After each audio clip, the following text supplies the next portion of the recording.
Hello everyone, welcome back to the channel. I'm Tawanda and today we are in Rhode Island. Rhode Island is home to 15 active lighthouses and 2 skeleton towers that replaced lighthouses that were once staffed. Truly, there is no better way to see these lighthouses than from the water.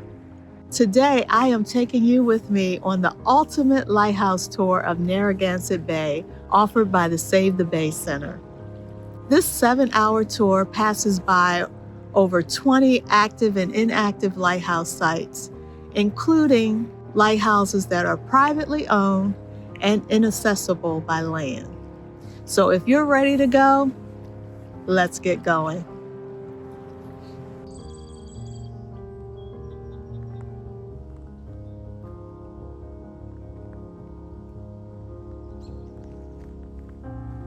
My name is Baxter. I'm going to be your captain today. We also have Marissa and Ian, who are going to be crew on board. The general plan is to depart here, visit a number of lighthouses on the way to Rhode Island, get to Rhode Island about noon, a little bit before if everything's beautiful. Bless you. And then offload you onto Rhode Island. You'll spend time there visiting the lighthouse, having lunch, board you back after about an hour, and then continue the tour, ending back here about 4 p.m. Okay, so that's what we're shooting for. So there's going to be a lot of time when we're just hammering down the bay trying to get to the next light, and then we'll slow down when we're at those lights. Starting in Providence at the Save the Bay Center, the tour motors south through the western passage of Narragansett Bay, circling around Beavertail, and returning north through the eastern passage, completing a full loop of Narragansett Bay. Our first stop is Conanicut Lighthouse, standing at the mouth of the Providence River and one of the most recognizable lights in Rhode Island. Established in 1868, the current 58-foot spark plug tower was completed in 1883. Known for enduring powerful storms, Conanicut remains an active aid to navigation and flashes white every 2.5 seconds. It's also one of the most photographed spark plug lighthouses along the bay.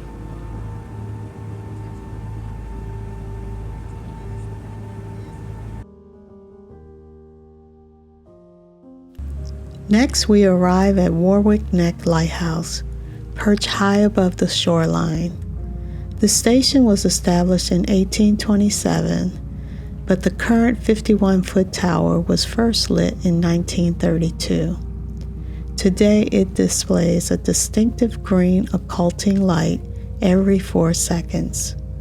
This active Coast Guard light is not open to the public, making the view from the water one of the best ways to experience it.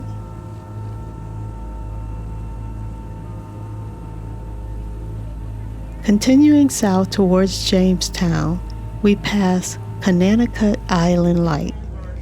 Built in 1886, the lighthouse was deactivated in 1933, and its lantern was removed shortly after. It was sold by the government for surplus in 1934, and it's now a private residence. From the water, you can still see several historic outbuildings, including the 1901 oil house and the 1907 fog signal building, offering a rare glimpse into the preserved lighthouse station. Next, we approach the site of Wickford Harbor Light. The original lighthouse was built in 1882 as a square wooden tower attached to a 1.5-story keeper's dwelling. The lighthouse was deactivated and dismantled in 1930 and replaced by the black steel skeletal tower. Then there's Poplar Point Lighthouse. Built in 1831, this historic light once guided mariners along the west side of Narragansett Bay. It was deactivated in 1882 when the Wickford Harbor Light replaced it and was later sold at auction in 1894. Today it is a private residence and one of the oldest surviving wooden lighthouses in Rhode Island. With Coast Guard approval, the light was relit in December of 2024 as a private aid to navigation. Heading towards open water, you can't miss Plum Beach Lighthouse, standing beneath the Jamestown Verrazano Bridge. Built in 1899, this 52-foot spark plug lighthouse was deactivated in 1941 following construction of the original Jamestown Bridge. Over time, the structure fell into disrepair. In 1999, ownership transferred to the Friends of Plum Beach Lighthouse, launching major preservation efforts. In 2009, the group received approval to issue Rhode Island license plates featuring the lighthouse, helping fund its restoration.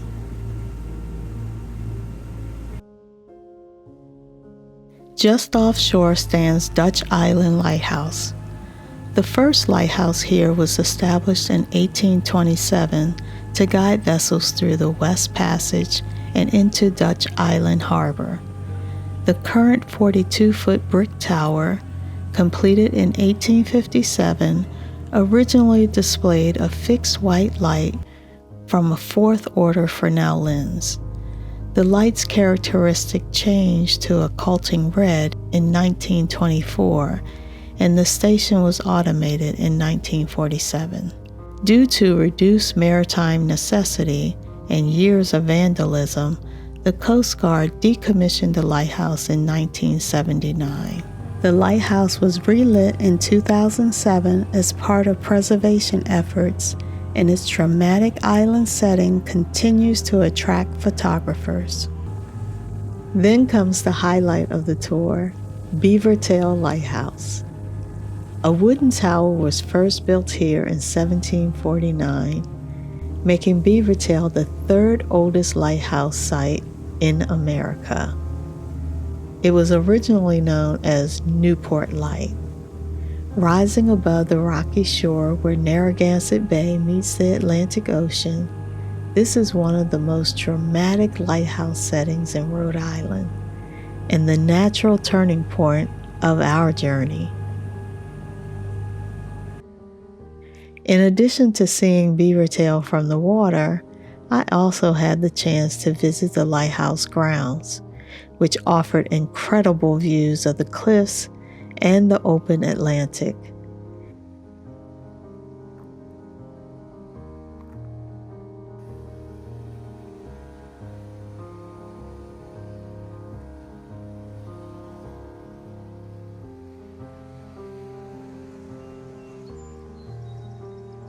Even from the outside, it's easy to see why this site has guided mariners for centuries. The current 45-foot tower, built in 1856, marks the entrance to Narragansett Bay and is surrounded by several original Keeper-era buildings. For those planning a future visit, Beavertail also offers seasonal tower tours.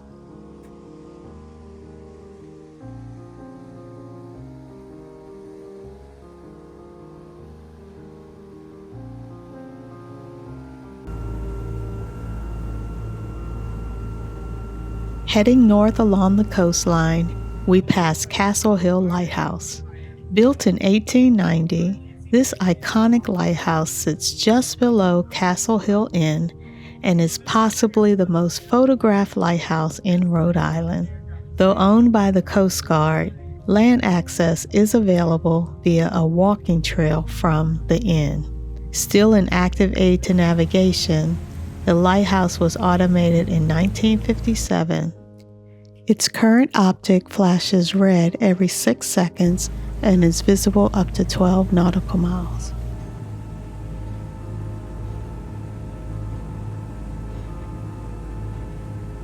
Then there's Rhode Island Lighthouse, where we were able to step ashore and enjoy a lunch break, the perfect place to slow down and imagine lighthouse life. Today, the lighthouse is preserved, maintained and operated by the Rhode Island Lighthouse Foundation.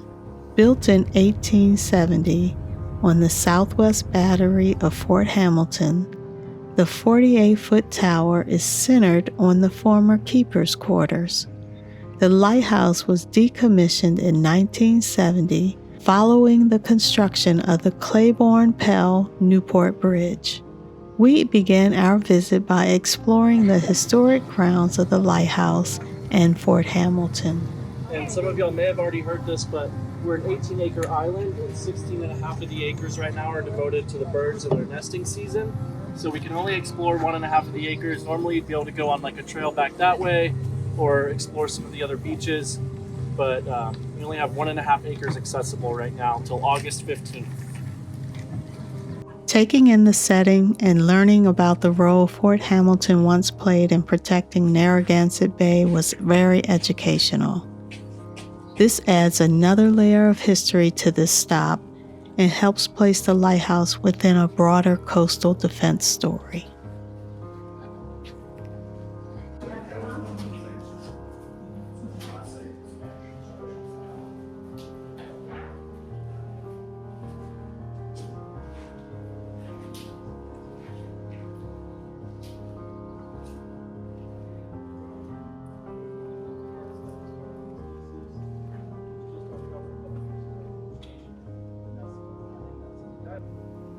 Inside the Lighthouse Museum, the rooms were preserved as if still inhabited, offering a rare glimpse into daily life for those who once lived and worked there.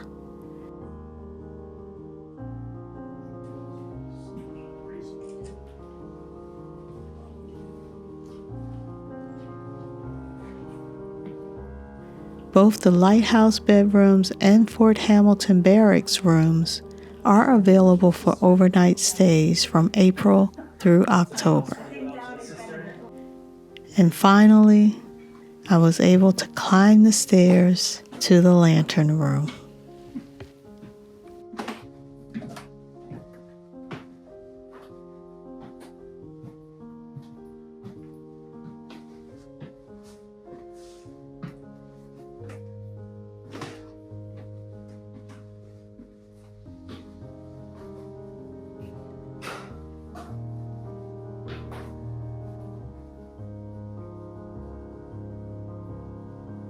Goodness. Thank you.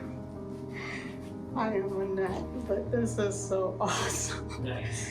Oh my gosh. The original light was red, but this one we use it's white.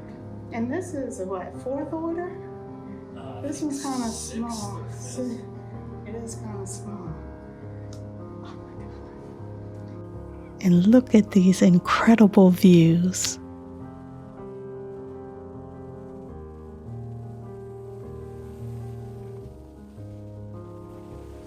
Highly recommend this stop.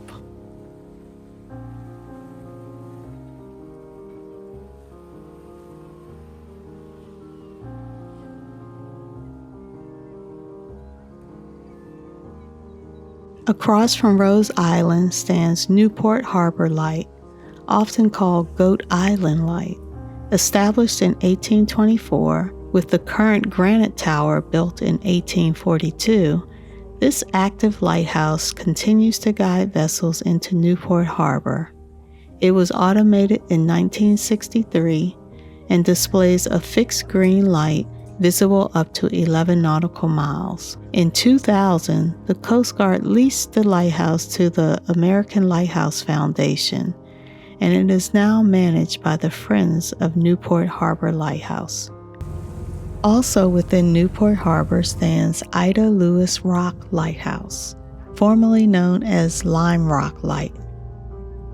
The lighthouse is named for Ida Lewis, who lived and worked here beginning in 1857 and served as official keeper from 1879 until her death in 1911. She became nationally celebrated for her bravery in rescuing multiple people from drowning. The light was deactivated in 1963 and today is home of the Ida Lewis Yacht Club, which maintains a private aid to navigation during part of the year. We also passed the site of the former Gull Rocks Lighthouse. It was originally constructed in 1887 as a unique A-frame structure on metal legs. Before that, the Old Colony Steamboat Company stationed an employee on the rocks with a horn to warn approaching vessels. Today, only the small oil house remains. Turning towards the middle of the bay, we reach Prudence Island Lighthouse, marking the island's northern tip. This is the oldest lighthouse tower in Rhode Island. It was established in 1852 when the former 1823 Newport Harbor Light was relocated here. The 30-foot wooden tower is one of the few remaining in the country with its original birdcage lantern. Prudence Island Light remains an active aid to navigation, displaying a green flash every 6 seconds, which is visible up to 6 nautical miles. The majority of this island is a nature preserve and cannot be developed.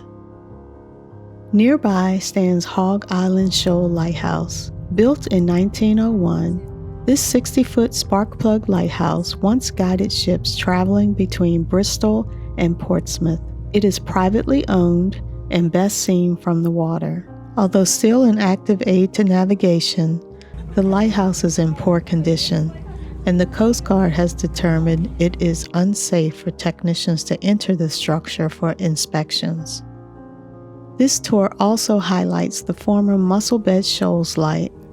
Established in 1873, this lighthouse once stood at the west entrance to Mount Hope Bay.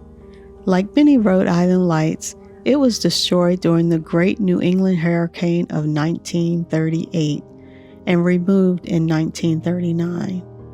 It was replaced by this skeleton tower. As we approach the Mount Hope Bridge, we pass Bristol Ferry Lighthouse. Built in 1855, this 2-story brick lighthouse guided ferries across the channel until it was discontinued in 1927 following the bridge construction. The lighthouse was carefully restored in the early 1990s and remains privately owned today.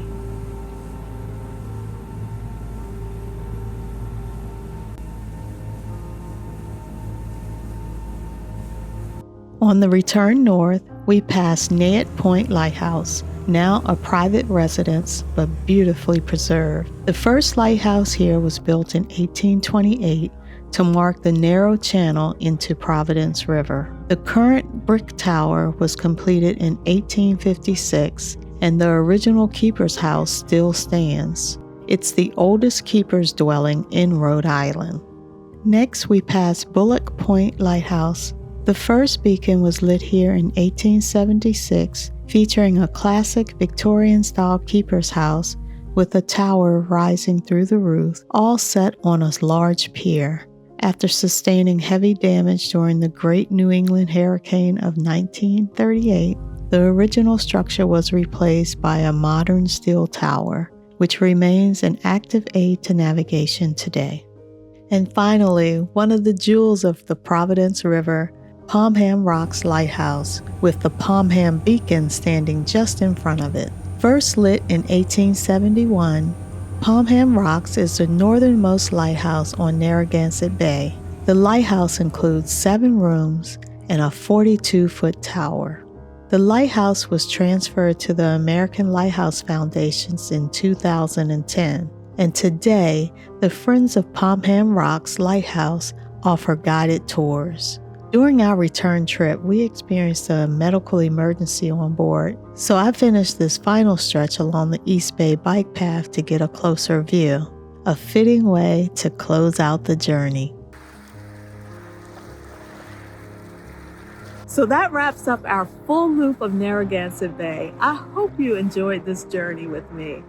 Because many of these lighthouses are privately owned and inaccessible to the public, getting out on the water is the best way to see these Rhode Island lighthouses. And it offers a perspective that you just can't get on the shore. So up next, we are going to Block Island, and we do have a few surprise stops along the way. If you enjoyed this video, please don't forget to like, subscribe, and share. It's one small click for you, but it really does help this channel shine. So until next time, I will see you at the light.